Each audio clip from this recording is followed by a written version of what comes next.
Get Out is without a doubt a masterpiece of psychological horror, Jordan Peele's directorial debut, and the film that flipped the entire horror genre on its head, creating a hook in every black eyebrow toward every white friend they got. See, in a world where the black character dies first or makes some dumb decision that gets them killed, where a film like Igagi exists, Jordan asked, what if the black guy was the main character? And what if he actually made smart choices? Hell, what if he wasn't part of a tribe that sacrificed women to apes? That's what Igagi is, by the way. That's what the movie is. So today we're diving into the ending, the scene that ties everything together, showing off Jordan Peele's brilliance and the quiet beauty he brought to the genre.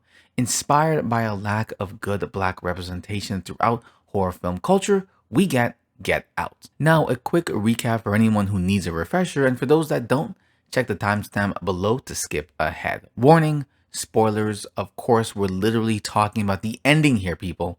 It all kicks off on a quiet suburban street. A young black man walks alone, vulnerable, innocent, talking on the phone with his white booty call. Life is good.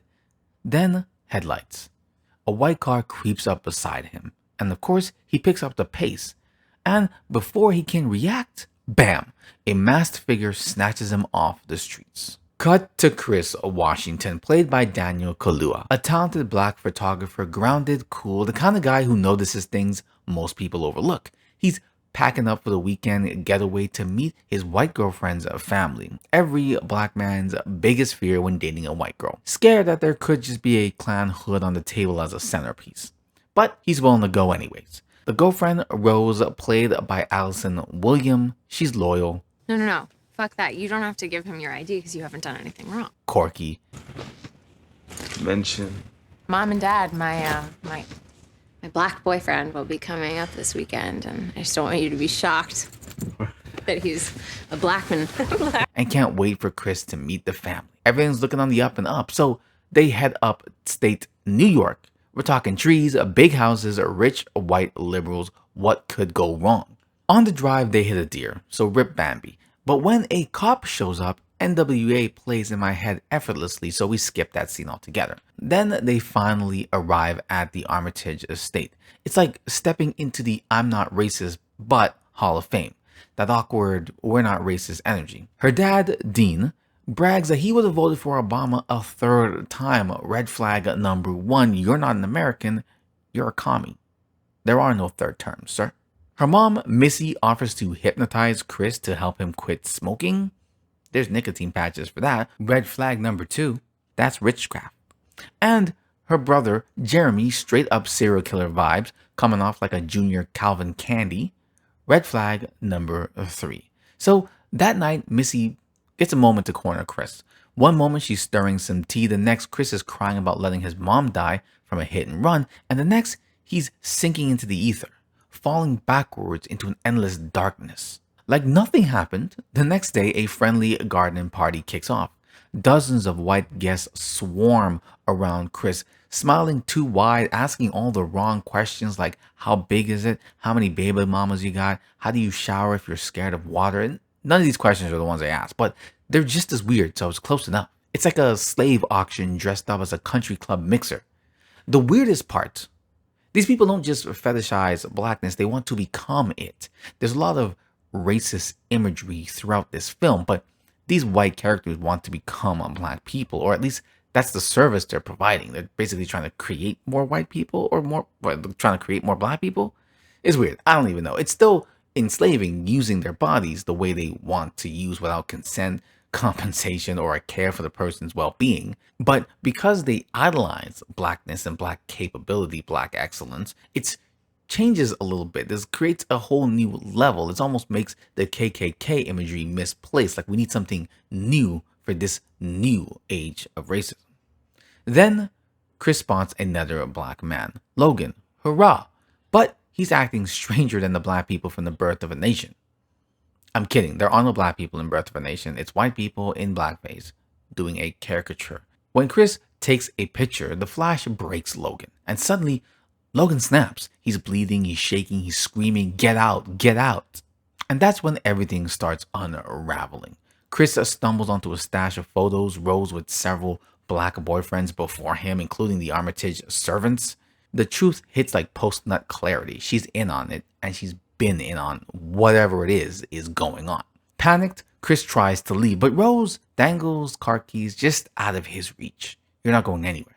So then Missy's spoon strikes again. Down he goes, back into the abyss. When Chris wakes up, he's strapped to a chair, facing an old TV. A video plays. An old man explains what's going on. They've been transplanting white minds into black bodies, leaving the victim's consciousness trapped forever in the sunken place.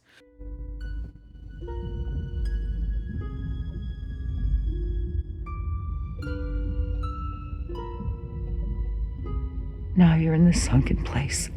As another old man tells him he wants his eyes, his vision for photography, his talent. When all seems lost, he notices something, a loose bit of cotton from the chair, and we move closer to our final act. And that brings us to the moment I want to talk about, the ending sequence that makes this movie a masterpiece.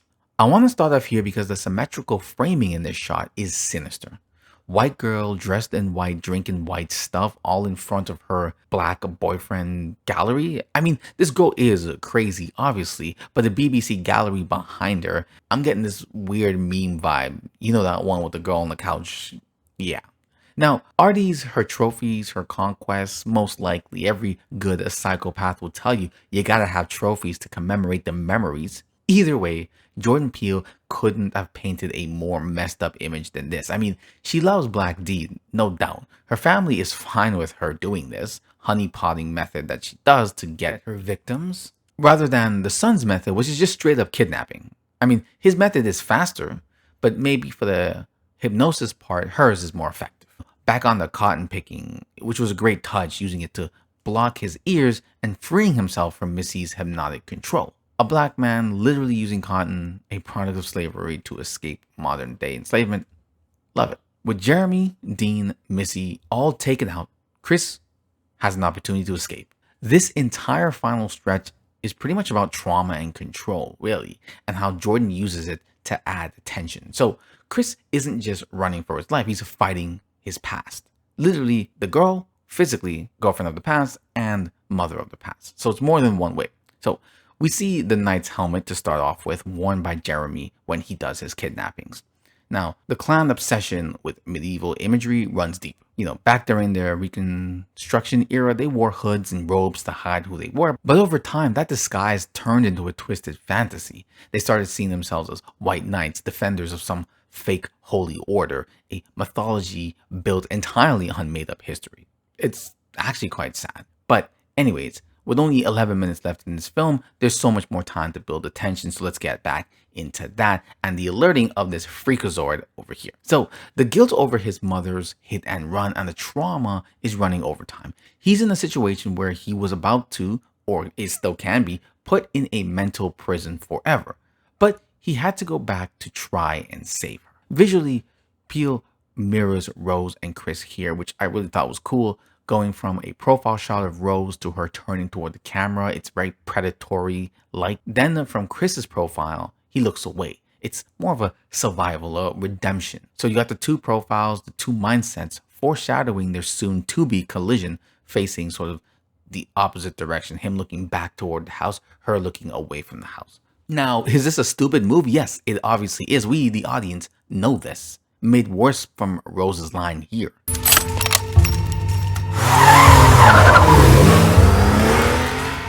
Grandma. This isn't your normal stupid horror movie move. Remember, this moment was about himself saving himself and doing something in the face of fear and danger. Something he couldn't do for his mom at the time when he was a kid. So dumb, yes, but with justification.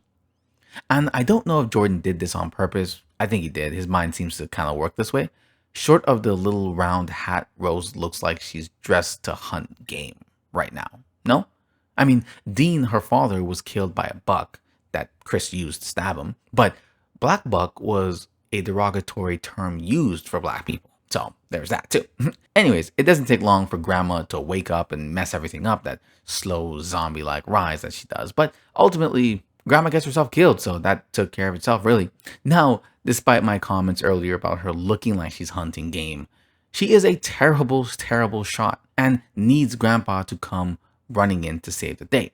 And that would have been the end for Chris, if it wasn't for that meddling Steve Jobs and that phone gizmo he has. After turning back into himself for a brief moment, window just big enough to do what he needs to do, Walter shoots Rose and then himself. Rose wounded on the road, camera angle showing us who's got the power here, if it isn't obvious. Chris wraps his hands around her throat. You think he's gonna do it. You want him to do it. Do it. Do it. But he stops because, I don't know really. I mean, maybe because he's not her, because she can't fight back and it just doesn't feel right, or because she still has the face of the woman he still loves on some level. And just as the sirens flash across his face, you feel your stomach drop. You think, that's it? They're gonna arrest him? Bruh. Jordan Peele once said that the original ending was going to be like, wait, it was going to be a darker ending with the cops showing up and taking Chris to jail. But he decided to change it because in 2017, at the height of police brutality, he realized black audiences deserved an ending they could cheer for. And that's what makes Get Out timeless. It's horror, it's satire, it's social commentary. And had Get Out come out at a different time, I don't know if it would have been as iconic. It obviously is a good movie, well constructed, artistic as hell, but the timing just made it that much more amazing. And that's really what art is about, mimicking our reality a lot of the times. So it's not the cops, it's Rod, his TSA friend. Consider this situation. Can handle. And that's it for the video. If you enjoyed, like, comment, subscribe, share this out with someone who would love it. And until next time, what do you recommend?